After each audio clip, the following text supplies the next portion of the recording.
Not so good afternoon, Blue family and football friends. This is Lucho Arango, joined by Oliver, the stowaway cat, the blue and white cat, greeting you today, filled with sadness and grief, not only because Millonarios was unfortunately eliminated after a great campaign in the Colombian league, soccer league, but also because of the overall state of Colombian football.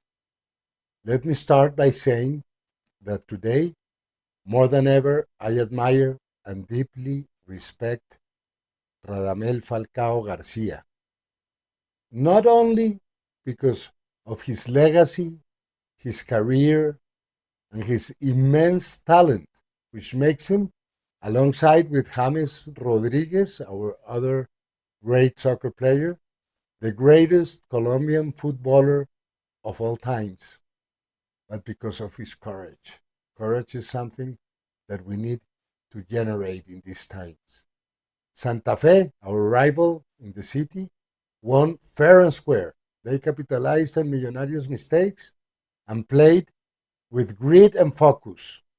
That's not up for debate, but we would be naive not to mention what we all witnessed, the suspicious behavior of the referee, who oddly enough was publicly praised by Santa Fe in social media, publicly, before the match. That's unheard of, not only in Colombia, but probably in the entire professional football world. Since when does a club congratulate a referee publicly before a decisive match? That alone raises eyebrows. But even beyond that, we must admit Millonarios handed the game away, and they took advantage of that. They left the door open, and that cost us the championship and the chance to play the final against the team Medellin. Setting that aside and recognizing Santa Fe's victory, I must say I fully applaud Falcao's fierce and acute statements. The Tiger didn't hold back. He hit the nail on the head. His strong words show us how long he has been holding in his anger and frustration. Finally, he did what we were all expecting. He exploded. I've been saying the same things that Radamel Falcao Garcia said last night for months, but I'm not as popular as him. About the referees, about the press, about the organized campaign of criticism and opposition against, that's incredible, against the greatest Colombian player of all times, along with James Rodriguez. What they've done to Falcao is disgraceful, and what's happening with the refereeing in Colombia is simply shameful. What makes Falcao's statement powerful is that his voice carries. His words are heard around the world. When he speaks, the football world listens. His moral authority, his professional credibility, his integrity, they are enormous. And his voice exposes the pettiness, the mediocrity, and the corruption within the Colombian football leadership as an organization and in several teams. It's no coincidence that in the last FIFA World Cup in Qatar, not a single Colombian referee was selected. And in the World Cup Club FIFA World Club Cup, there was only one VAR assistant from Colombia, no referees. What happened to the Colombian proud tradition of world class refereeing? That vanished the moment Mr. Imer Machado took over domestic officiating. Since then, we've seen favoritism, manipulation, and a total lack of transparency. I sincerely hope Falcao's words spark consequences, but I know the first will be sanctions against him and harsh ones. He'll probably be suspended, will have to pay a high fine, maybe he will be investigated and silenced. But the greatness of this moment lies in the fact that he knew it was coming. He did it consciously and still spoke up. He even said it himself. Even if they hit me with 50,000 match bans, I had to speak. And he did.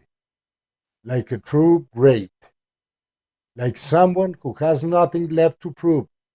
With a clear conscience and a clean heart. Many people in Colombian football lack these uh, attributes. And this goes beyond the pitch. When opposing fans attack Millonarios, team boss when they invade the pitch, when they assault our players and no one is held accountable. That's on the that's under the Mayor too. Don't forget how Macalister Silva's goal was wrongly disallowed in the Copa America final by referee Luis Betancourt in Medellin, and that cost us a championship. Or how years ago in Medellin someone threw a knife at Macalister Silva from the stands, and nothing happened.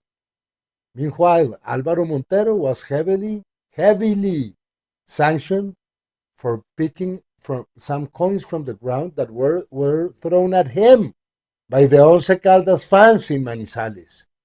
These are just a few examples that highlights the problem of Millonarios in this league. Falcao's voice echoes around the world. Colombians football leadership and media, they don't. He is a giant who stood up to a moral dwarf, and he did it so bravely, so unapologetically, and with dignity. In my opinion, very personal opinion, Millonarios should withdraw from the Colombian League. No more competition in Colombia. I say it with pain, but also with conviction. But I know it's not going to happen. Of course, it's not going to happen. Too many vested interests, both inside the club and beyond. But clubs must begin demanding a structural overhaul of the whole system and the refereeing system in particular. This cannot go on. Even our coach, David Gonzalez, echoed Falcao's message. And I wouldn't be surprised if he is sanctioned also. Probably he will. He has been sanctioned in the past. Because here, instead of correcting the problem, we punish the whistleblower. We silence the critic so people can still be corrupt without any obstacles. That's the sad truth of Colombian football. As a fan of Millonarios, my position is clear. We move forward. We strengthen the team. We look for several new reinforcements, including a replacement for Falcao, who is very likely leaving. And we continue our pursuit for titles. We cannot fall into despair. The club needs our support, not our criticisms.